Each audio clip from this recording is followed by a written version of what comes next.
Good morning students, welcome to TSN Education. Today we are going to study chapter first, what, where, how and when. Second video, last video में हमने पढ़ा था archaeologist past को कैसे find करते हैं, farmers hertz की life, Kings queen's की लाइफ किस तरह की थी पहले। इस वीडियो में हम देखेंगे कि लोग यात्रा क्यों करते हैं, कंट्री का इंडिया नेम कैसे आया, आर्कोलॉजिस्ट कौन कौन से सोर्सेस को यूज़ करते हैं पास्ट को फाइंड करने के लिए।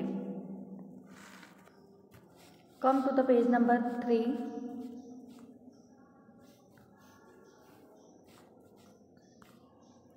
Why do people travel nowadays? Look at map 1. Once more, hills, mountains and seas from the natural frontiers of the subcontinent. While it was difficult to cross these frontiers, those who wanted could and did scale the mountains and cross the seas. People from across the frontiers also came into the subcontinent and settled here. आजकल लोग यात्रा क्यों करते हैं, map 1 को फिर से देखेंगे। ऊंचे पहाड़, छोटे जो हिल्स हैं, नदियाँ और जो समुद्र हैं, ये सब कॉन्टिनेंट के जो नेचुरल जो प्राकृतिक फ्रंटियर्स यानी सामने का पार्ट है जो कि हमारे जो कॉन्टिनेंट है इसकी रक्षा करते हैं। इनको क्रॉस करना बहुत ही डिफ़िकल्ट था। Those who wanted could and did scale the mountains, cross the seas. People from across the frontiers also came into the subcontinent and settled here. इनको क्रॉस करना काफ़ी डिफ़िकल्ट था, बट जो लोग ये करना चाहते थे उन्होंने माउंटेन सीज को भी क्रॉस किया और बाहर से भी जो फ्रंटियर्स को क्रॉस करके वे लोग जो यहाँ आए थे वे यहीं इस सब कॉन्टिनेंट में सेटल होकर रहने लगे थे। These movement of people enriched our cultural traditions. People have shared new ways of carving stone, composing music and even cooking food over several hundred of years. Peoples की जो मूवमेंट से हमारे जो कल्चर, जो हमारी संस्कृति है, ट्रेडिशन, जो परंपराएं थी दूसरे जो एरियाज थे वहाँ पर भी शेयर की जाने लगी। पीपल स्टोन्स को कार्व करके के जो न्यू वेज थे वे शेयर करने लगे थे। न्यू म्यूज़िक है वे कंपोज किया जा रहा था। यहाँ तक कि खाने बनाने के नए नए तरीके भी सीखे जा रहे थे। ये काफ़ी सेवरल हंड्रेड ऑफ ईयर्स की बात है। Names of the land, two of the words we often use for our country are India and Bharat. Two words हम अक्सर अपनी कंट्री को डिनोट करने के लिए यूज़ करते हैं, इंडिया और Bharat. The word India comes from the Indus. India जो वर्ड है वो इंडस से आया है। कॉल्ड सिंधु इन संस्कृत, जिसे संस्कृत में सिंधु कहा जाता है। Find Iran and Greece in your atlas. आप अपने एटलस में ईरान और ग्रीक को फाइंड कीजिए। The Iranians and the Greeks who came through the north west about 2500 years ago and were familiar with the Indus called it the Hindos और the indoors. ईरानीज और Greece जो आए थे वे नॉर्थ वेस्ट से लगभग 2500 साल पहले यहाँ आए थे। वे भी इंडस से फैमिलियर थे। वे इसे हिंदोज या इंडोज कहते थे। The land to the east of the river was called India. इसलिए नदी के जो ईस्ट वाला जो पार्ट था उसे इंडिया कहा जाने लगा। The name Bharat was use for a group of people. जो भारत नेम है वो ग्रुप ऑफ पीपल के द्वारा यूज़ किया जा रहा था जो कि who lived in the north waste, जो कि नॉर्थ वेस्ट उत्तर पश्चिम साइड में रहते थे। वे लोग भारत शब्द का यूज़ करते थे। And who were mention in the Rigveda, जिसे कि ऋग्वेद में भी मेंशन किया गया है। ऋग्वेद में भी इसके बारे में बताया गया है। The earliest composition in Sanskrit dated to about 3500 years ago. जो अर्लीस्ट कंपोजिशन ऋग्वेद जो है वो अर्लीस्ट कंपोजिशन है, संस्कृत में लिखा गया है जो कि 3500 साल पहले का है। Later it was use for the country. बाद में इसे देश के लिए यूज़ किया जाने लगा था, इंडिया नाम को।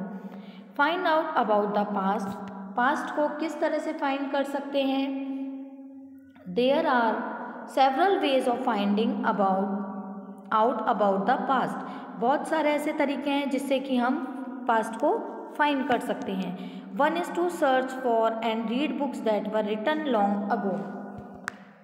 एक तो यह कि हम बुक्स को रीड करें और देखें कि पहले क्या लिखा गया था।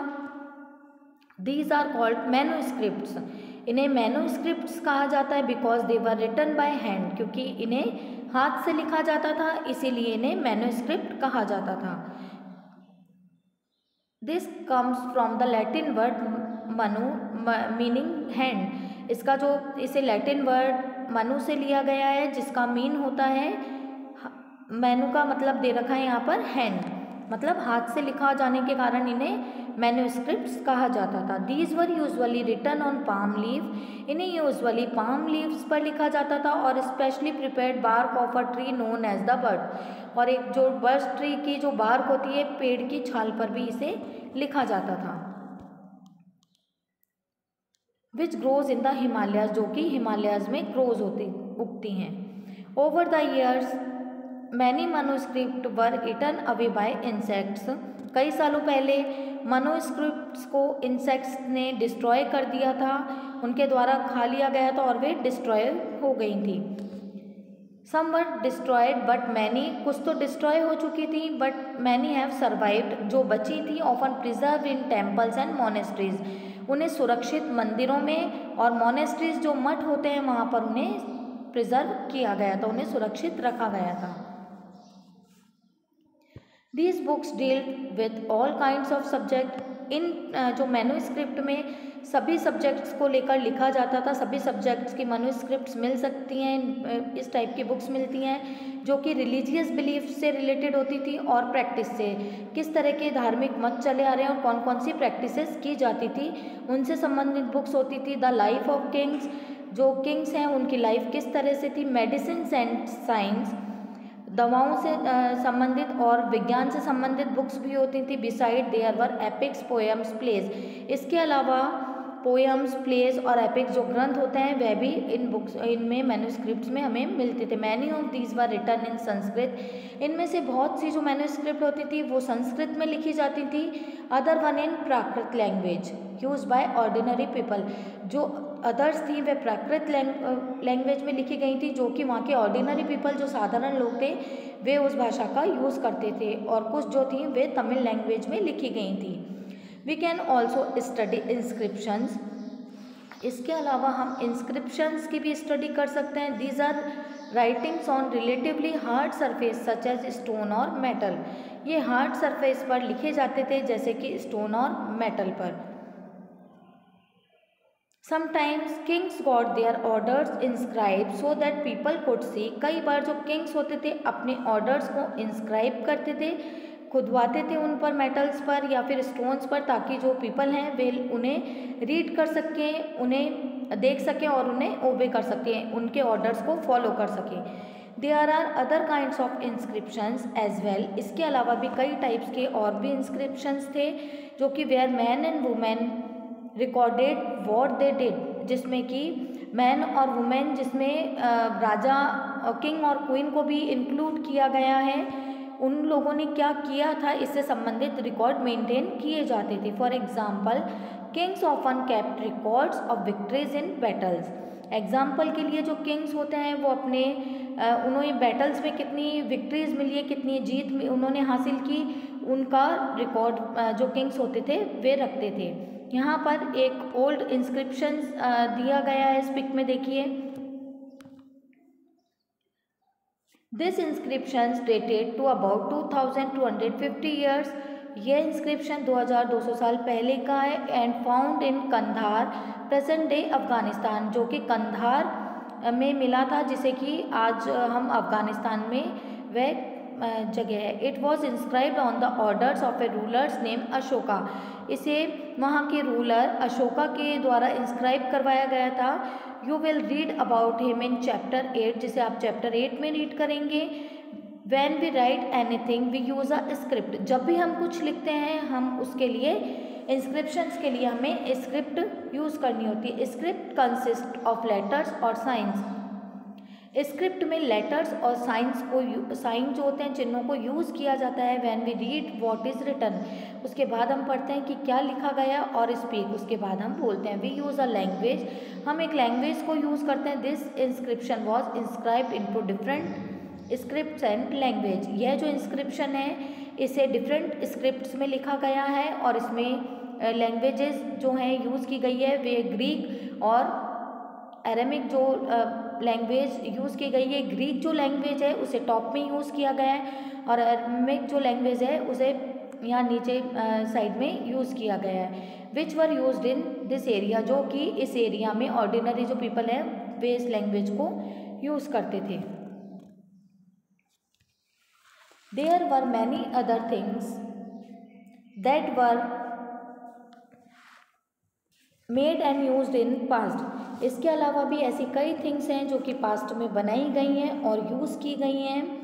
Those who study these objects are called archaeologist. जो इन थिंग्स की स्टडी करते हैं उन्हें आर्कोलॉजिस्ट कहा जाता है। They study the remains of buildings made of stone and brick, paintings and sculpture. Way remains of building के जो भी अवशेष मिले हैं कि स्टोन और ब्रिक से जो बिल्डिंग बनाई गई थी उसके अवशेष, पेंटिंग और स्कल्पचर, मूर्तियाँ की स्टडी करते हैं। They also explore and excavate, dig under the surface of the earth. इसके अलावा वे लोग एक्सप्लोर करते हैं, ढूंढते हैं और एक्सकेवेट, खुदाई करते हैं ताकि उन्हें किसी तरह के टूल्स, जो औजार हैं, वेपन्स, हथियार, पॉट्स, कोई जो मिट्टी के बर्तन, पेन्स, ऑर्नामेंट्स, जो ज्वेलरी होती है, कॉइन्स और भी अदर जो ऑब्जेक्ट जो कि स्टोन से बने थे, बोन्स जो हड्डियों से बने थे, बेक्ड क्ले जो कि पकी हुई मिट्टी से बने होते थे और मेटल्स के थे, वे उन्हें खुदाई में मिलते हैं और वे इन सोर्सेज को यूज़ करते हैं पास्ट को फाइंड करने के लिए। Object that are made of hard imperishable substance usually survive for a long time. वे ऑब्जेक्ट्स जो कि हार्ड इम्पेरिशेबल सब्सटेंस से बने होते हैं वे लॉन्ग टाइम तक सर्वाइव करते हैं। इम्पेरिशेबल मीन जो ख़राब ना हो, ऐसे सब्सटेंस से बनी हुई जो भी थिंग्स होती हैं वो लॉन्ग टाइम तक सर्वाइव करती हैं।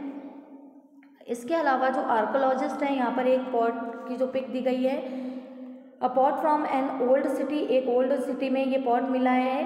These were used about 4700 years ago, 4700 साल पहले इसको यूज़ किया जाता था। राइट साइड में एक ओल्ड सिल्वर कॉइन्स हैं जो कि 2500 साल पहले के हैं।